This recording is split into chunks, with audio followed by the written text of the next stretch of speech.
Hello world of YouTube, and welcome to the first discography review of 2022. And while I had a lot of, inner turmoil deciding what band to discuss at the beginning of the year, because there were some artists that I wanted to see that had been getting a whole lot of love in the polls I was throwing out there. There were some older bands that I was spinning a lot throughout the end of the year that kind of got my interest peaked in them, and I'll talk about them later in the year, potentially. They're artists that I'm keeping on my own personal radar. But I felt like, and it's kind of going to kick me in the ass, because this year would be where they would drop a new album in an album cycle, but I just want to talk about them. They're a band I've integrated into a lot of my segments already. You guys probably aren't surprised to see me cover everything British art pop indie rock outfit, because again, they're one of my favorite bands that I got into in the 2010s. They made some incredibly infectious pop tunes that had a lot of flair, and they played with moody atmospheres well. They always had something to say in their lyrics, sometimes in a very blunt, direct way, but when they reach a good commentative pocket, I think they can write it well at points.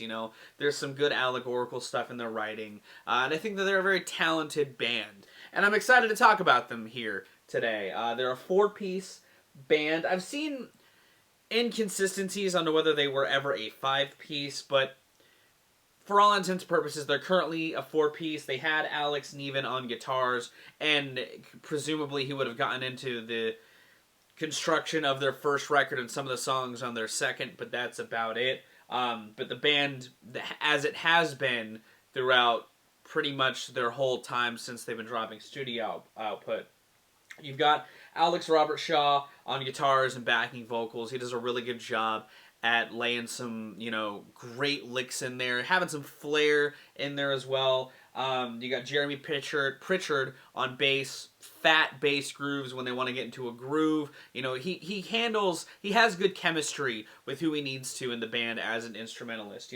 especially with Michael Spearman's drums, a really talented drummer, really like his stuff, and Jonathan Higgs's vocals, which I really like, but I've heard people say it could be kind of a barrier of entry because they are very up there. He really harnesses his falsetto, and I love it. I really like Jonathan Higgs's vocal style. I think it matches a lot of the lyricism they're writing with, and I think that the tone matches the music incredibly well. But again, take that as you will. It has been a barrier of entry for some people that I've talked to who follow blogs and want to get into bands whenever they really generate buzz, get their name out there, But yeah, they hooked me. Been a fan for a long time now, it feels like. I mean, it's only been, 5 years? 7 years. I've been a fan of this band for 7 years. 5 albums, not a very huge discography as of right now, but I could see them continuing to be consistent in the album cycle that they've kind of cemented themselves in and thriving in it incredibly well. But they do have 2 EPs as well that I want to mention in this segment, so I'm going to do that now. We let it go. Now, I'm lumping them together because really they kind of serve the same functionality, and I just kind of want to talk about the songs, and even though I kind of already have in other videos on my channel. But A Deeper Sea was an EP that dropped after A Fever Dream came out, and it kind of has a couple more tracks that just sort of add to the sonic palette of what A Fever Dream had, but I felt like they were better than some of the album cuts on the album proper, and so I did a redacted putting them in there. I think the Mariana is easily maybe my favorite slow burn song they've ever done. I really like In Bird Song. I thought it was a great song on Reanimator, but I think that the Mariana, just the overall aquatic feeling synthetic texturing works incredibly well. I think Jonathan Higgs' sort of subdued falsetto usage is beautiful. And I think it has this just looming sadness in the deep in a way that I think works incredibly well. A lot of the imagery and the lyrics just evoke a really sad feeling, and I like them. And then Breadwinner is just a great groovy song. That guitar in the pre-chorus that comes in has just this sinisterness to it that works so very well. The hook is colossal. I put it on the album proper because it fucking needed to be there. And then on Supernormal, you've got Supernormal, which is, again, like I said in my Reanimator Micro Redacted, I think it is a great kick up in energy. It's got a bright, shiny chorus, and I really appreciate it. And Mercury and Me is a lower key cut that, again, I wish I could have put in the album proper, because it, similarly to the Mariana, it is a beautiful cut that has just this super grand crescendo in its chorus that I think is absolutely touching. Two great B-sides from another really good record in this band's catalog. But with those out of the way, now that I've addressed them, let's talk about the albums proper.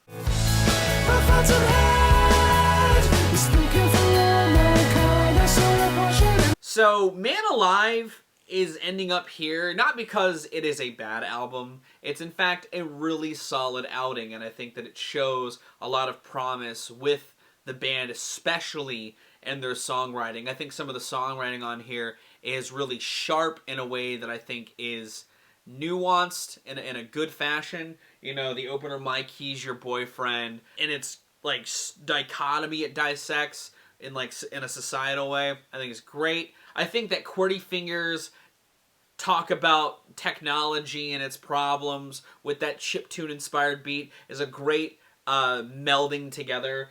I feel like Leave the Engine Room, while its sort of organ sound doesn't necessarily fit the band in the way that I had gotten to know them, but it's still an interesting sonic palette for them to play with, and that's kind of what this album feels like. It feels like a band cutting their teeth while harnessing a lot of what they know they can do. They're just sort of making stuff and finding their own footing, and I appreciate that. It's just that the albums that they made after this are after they sort of established a good footing for them, and they ran with it, you know, in future releases. I do like this record. I think that it is a great batch of songs. It feels a little wonky at points because of that sort of finding their footing. At least that's how it feels when you listen to it, style that the album has. Like Schoolin'.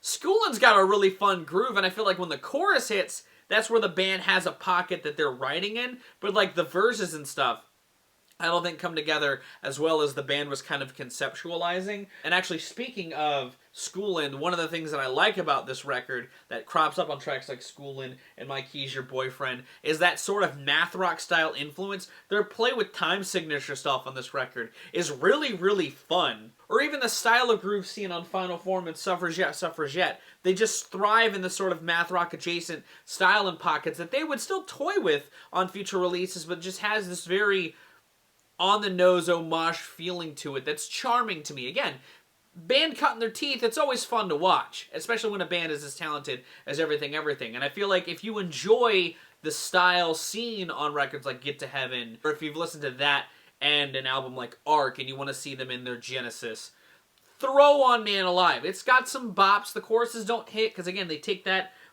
style footing and run with it to the horizons fast. But it's got, again, I got a lot of what I like about them had a fun genesis here. And this is a solid release that's still worth your time if you like this band.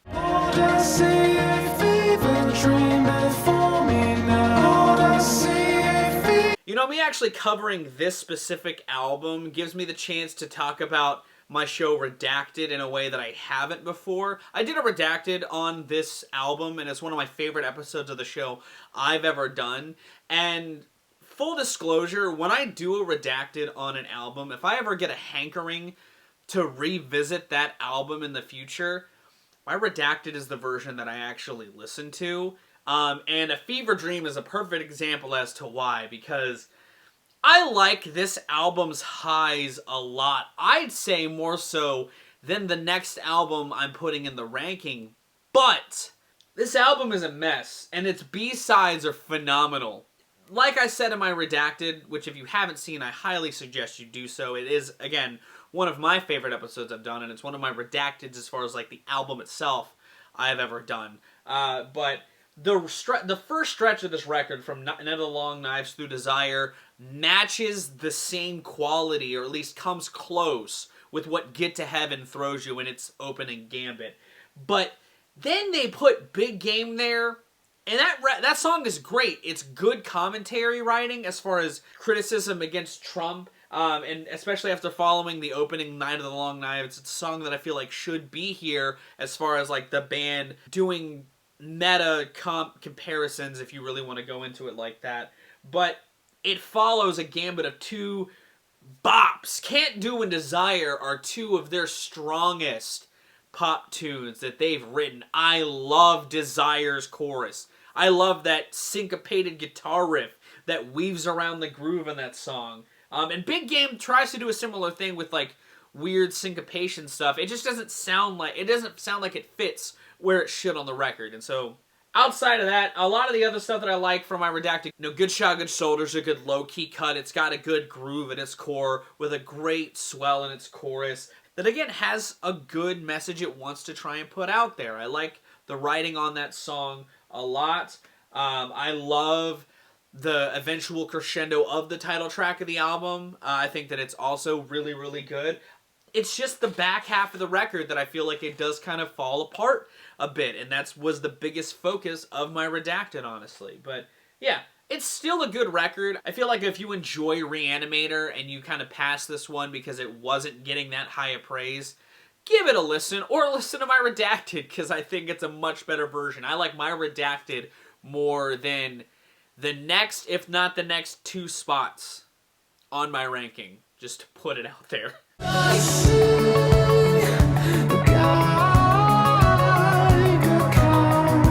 Now these next two, I really have gone over and picked apart which went where, because I went through a conflict of where I really wanted them to be. Because I love these two records so very much, I think that I'm for sure, even though I had a take where I said the other album was in this spot, I'm not happy with that there. So it's got to be in the next spot, right?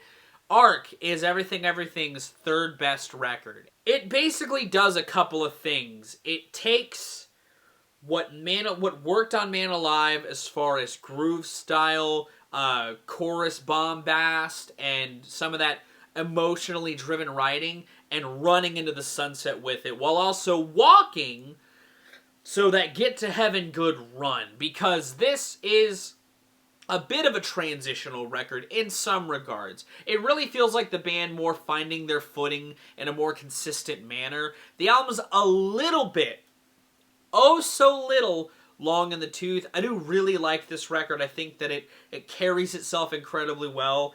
If I were to do anything to it, it probably would be Redacted, but it wouldn't be a deep one, because a lot of the pacing in this record is also incredibly well constructed. You know, it has the three-hit combo of Cough Cough, Kemosabe, and Torso of the Week. 3 tracks with bombastic choruses, good grooves at their core, and a good harnessing of lyrical concept, whether it be talking about big business and money, or comparing social situations, or their own, or relationship turmoil. You know, themes that crop up a lot throughout this record, while also having this very depressive twist thrown in there, because there's some really sad-ass moments on this record. You've got the lower key moments like Duet and The House is Dust, which The House is Dust is a point where I feel like, emotionally speaking, from a lyrical perspective, it hits a really good high for how well it puts the listener in the perspective of the writer. I feel like the glitchy style in Undrowned is fantastic. The math rock style still cropping up on tracks like Choice Mountain as well.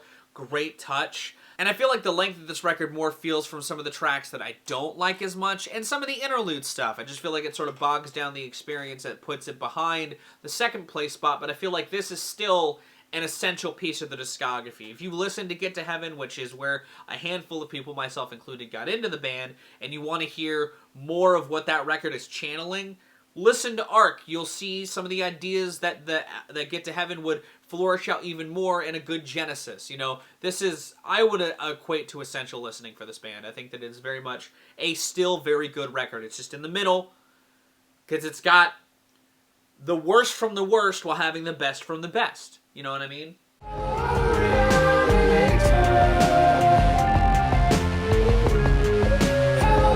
Now, Reanimator's in this place because it's just not Get to Heaven.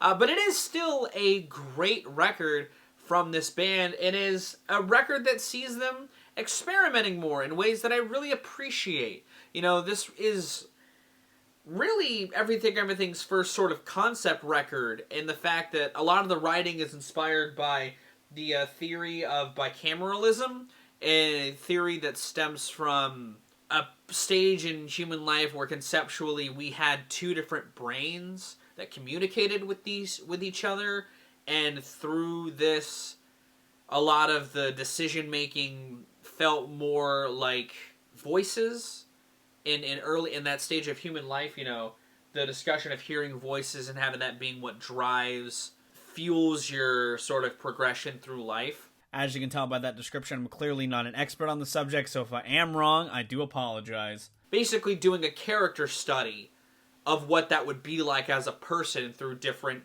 types of people. That sounded like a lot of word vomit I just threw at you, but it ultimately boils down to the band taking their emotional resonance in their writing and finding ways to integrate that into the mindset of bicameralism. Whether it's through a lot more paranoia-fueled lyricism, which is something that they've had throughout a lot of their catalog, so it kind of fits the glove of what that might feel like very well with tracks like Lost Powers, or It Was a Monstering, or Arch Enemy, where it feels like not only could the protagonist of the songs be facing their own outward strife, but their inward strife is all the more tumultuous because of this sort of voices mindset, while also exploring sides of living in that mindset, while in almost a modern sense, like on Big Climb, which talks about seeing visions from the future through this mindset and sort of living in fear of what's to come, or in Moonlight that kind of explores it in a more moody, introspective sort of way. A lot of this instrumentation on here also feels overall just in a completely different sonic palette. When I was reviewing it, I compared it a lot to In Rainbows, because a lot of the production style and playing, and even the groove style that they're constructing, and the crescendos that they're reaching feel a bit more Radiohead-ish, but the tightness that's here, this album is in and it's out, rings more true to the tightness seen on an album specifically, like In Rainbows. You know, while the album itself is aiming for more conceptual heights, the band cuts the bullshit on this record. You know, while I did a mic redacted on it, it doesn't really feel like it's missing a whole lot. You know, the hooks still hit in a big way like they have since Get to Heaven. They've really mastered the bombast from the last two releases and are thriving in it and finding a way to make it more even more moodier at points, or working with softer styles of crescendos in a way that I think is very gratifying. You know, I enjoy this record a lot, and it's a very similarly to In Rainbow, it's just an addictive experience for me. You know, it's a record that I could see myself spinning a multitude of times throughout my life. I think that it's got a really good harnessing of tone, while also finding good places to experiment in pockets, or at least flourishing in different ways. Like on the crescendo of Big Climb, that is one of my favorite moments in this band's career thus far. Same with the flourishments and lushness on In Birdsong. I think that that's incredible. I even like the almost 80s charm seen on Violet Sun, that's got this very lower fi tinge to their atmospheres that I think the band rides in really well. This is just a great outing from this band, and I think that it's definitely worth your time if you like bands like Radiohead. This is a good gateway record, because it's not quite as bombastic as their earlier stuff. They do sit in a lower key realm at points while showing off some of their bombast and panache at points. It's a fun record that I could see getting people into the band if the next record wasn't your gateway into the band's catalog, which is... I hear them praying. There's parties in the So my turning 30 experience has been a weird process, and one of the things I've been doing is retooling my favorite albums of all time list, because, hey, let's reevaluate ourselves again, right? It's been a while, at least to this degree, with this sort of stuff, and I definitely am putting Get to Heaven on there. I love this record. Its success in the blogosphere over here wasn't my gateway into them, oddly enough, but I was getting into them around this time. So, story time. In 2015, I was dating around. I had hung out with this girl one time, and she got me into two bands. One of which I really like, Parquet Courts, and the other one is a band that I really love, Everything Everything. We listened to some songs from Arc, and I, the next day, heard Distant Past because the music video had dropped a couple days prior, and because I was listening to them on YouTube, they were in my algorithm, and I listened to that song and was hooked and was highly anticipating this record. I really like this album for how well it achieves high energy, great bombast, and infectious chorus work. This is like pop cocaine. I have yet to really stop spinning this record like a dozen times a year. I love what this record has going on. You know, it's got a good moody build, like soft build up with To the Blade that hits at the perfect moment. You got Distant Past, the bop for nostalgia binging. You got the 1-2 punch of Regret and Spring, Sun, Winter, Dread that just have this bright pop atmosphere with a great groove at its core. You know, you got Frenzied Chaos in the forms of Zero Pharaoh and Fortune 500. You got the colossal chorus of The Wheel is Turning Now. No Reptiles is a beautiful Ash crescendo. And Warm Healer is a great closer with a good groove in there. You know, this album is incredible. It runs such a good, infectious gambit. And that's the one thing that's a problem with doing this discography review, is you all already knew it was going to be here. This is more just a place for me to talk about the albums of theirs I haven't talked about before. But you guys have heard me rant about this album incessantly. You guys know I love this thing. Even though I did a microdacted of it, you know I love this record. You know I love what it's got going on. I think that the title track is a great 2010s version of a track like Once in a Lifetime by the Talking Heads. It has this incredible groove and summery vibe with a great bridge. The guitar work in the bridge is so fun on that song, and I just love it so much. You know, and I love the sentiment in the chorus of, even though you're basking in this sunshine, you're never going to get to heaven. As the tanks roll by, as the apocalypse rolls through, you're going to die here, buddy, and you're not going anywhere. It's a really cathartic sounding song at its core, but I love it. And I love this record, but you all already knew that. And you guys already knew I liked everything, but that was my discography review on them. What did you think about it? Did you like it? Did you not? Let me know your favorite songs by Everything, your favorite album by Everything, in the comments down below. If you did like this, be sure to give it a like. If you want to see more of my music, gaming, and general nerdery content, be sure to subscribe. Special thanks to my patrons, by the way. If you want to join their ranks to get early access to content, exclusive content, or to help drive the community, it's linked in the description. My playlist just went live today on the Patreon. It's about drone-centric music. It's got film score stuff. It's got some post-rock. It's got some shoegaze. It's got some noise rap. It's an abrasive playlist, but it's a very good one in my opinion. But it's linked in the description. I'm going to get out of here, though. Thank you again so very much for watching. I've been Viral Rack. You guys have good days, lives, and situations, and I'll see you another day.